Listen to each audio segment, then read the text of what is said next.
जय श्री कृष्ण। आज हम सभी भक्तजन वैष्णव जन शाम घटा के बारे में जानेंगे। शाम घटा के बारे में जानने से पहले हम संक्षेप रूप में घटाओं के बारे में जानते हैं। जब शरद ऋतु की शुरुआत होती है तब जो सूर्य देव हैं वह घटाओं के पीछे हो जाते हैं, यानी कि बादलों के पीछे रहते हैं।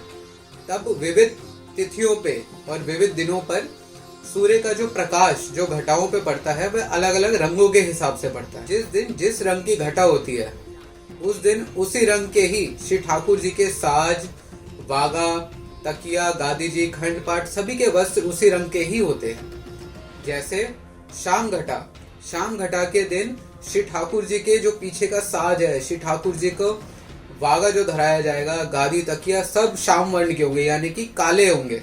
घटाओं में जो मुख्य घटाएं हैं जो प्राचीन काल से चली आ रही हैं वह 4 घटाएं हैं: हरी घटा, शाम घटा, लाल घटा और पीली घटा। यह जो 4 घटाएं हैं जो प्राचीन काल से चली आ रही हैं। वर्तमान समय में मार्गशीर्ष, पोष और माघ मास, इन 3 मास के समय में हमें 12 घटाओं के दर्शन होते हैं, यानी कि द्वादश घटा।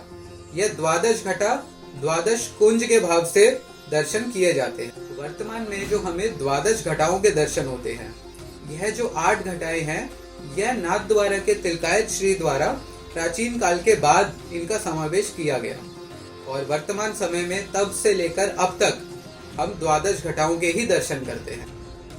अब हम शाम घटा के बारे में जानते हैं। शाम घटा यानी कि मार्गशीर्ष कृष्ण पक्ष अमावस्या। इस अमावस्या को दर्शना अमावस्या भी बोला जाता है और शास्त्रों के अनुसार इस अमावस्या के दिन श्री कृष्ण जी की पूजा, यानी कि श्री ठाकुर जी की पूजा और दर्शनों का विशेष महत्व है। पुष्टि में भी ऐसे ही विशेष दर्शन शाम घटा पे हमें करने को मिलते हैं। इस दिन जो संध्या या शयन की आरती है, इसमें पूरी हवेली की लाइट बंद कर दी जाती है और केवल जो श्री ठाकुर जी को आरती कराई जाती है उस आरती की बाती की रोशनी से ही, जैसे प्राचीन काल में श्री ठाकुर जी के दर्शन होते थे, उसी तरह से श्री ठाकुर जी के दर्शन सिर्फ आरती की बाती में ही होते हैं।